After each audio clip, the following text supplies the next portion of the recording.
The air in the bedroom hung thick, heavy with the scent of her lavender perfume and the sharp tang of unspoken words.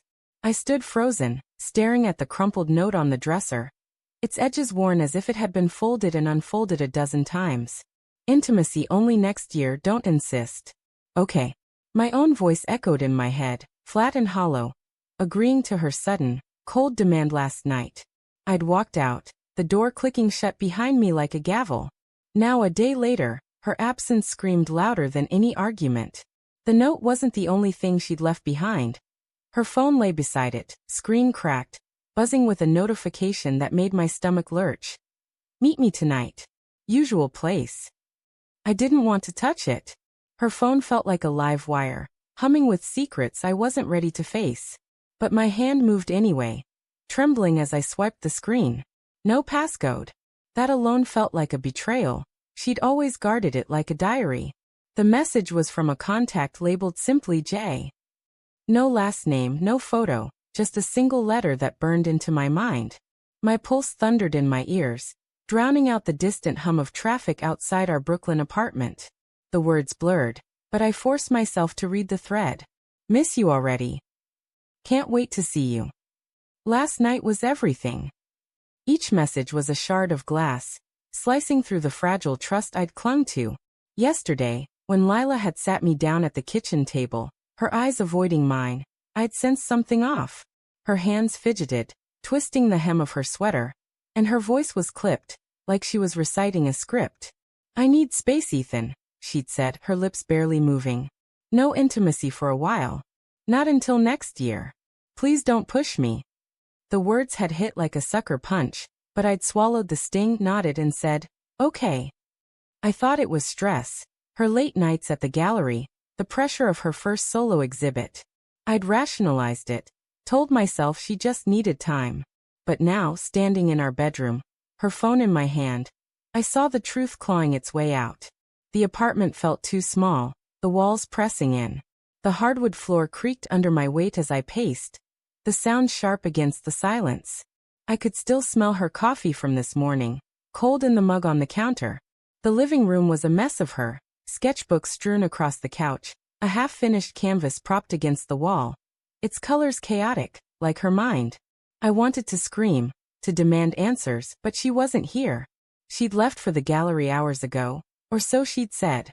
The memory of her rushed goodbye, her coat half on, her eyes darting to her phone, not at me. Had she been running to him? I sank onto the couch, the phone still in my hand, its weight unbearable. Part of me wanted to stop, to put it down and pretend I hadn't seen anything. But doubt had already taken root, spreading like poison. I scrolled further, each message a fresh wound. You make me feel alive.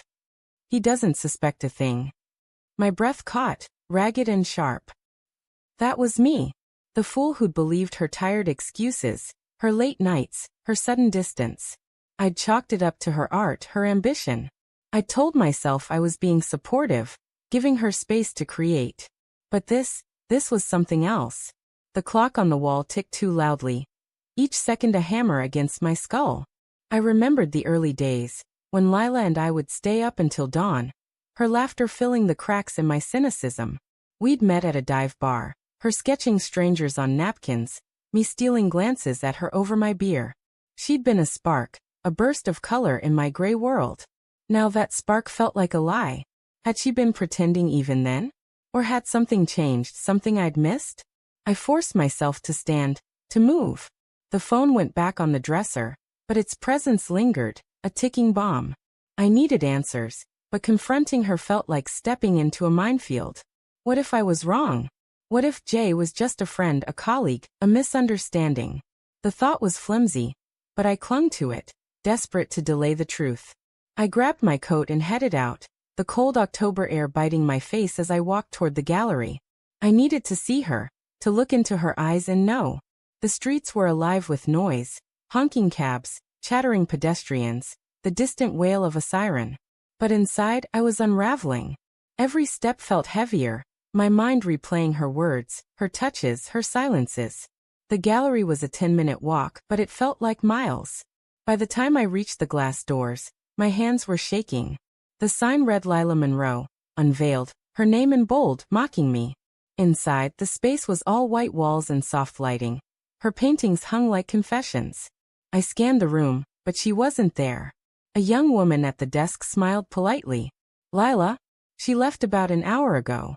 Said she had a meeting. A meeting? The word twisted in my gut. I mumbled a thanks and stepped back outside. The city's pulse now a roar in my ears.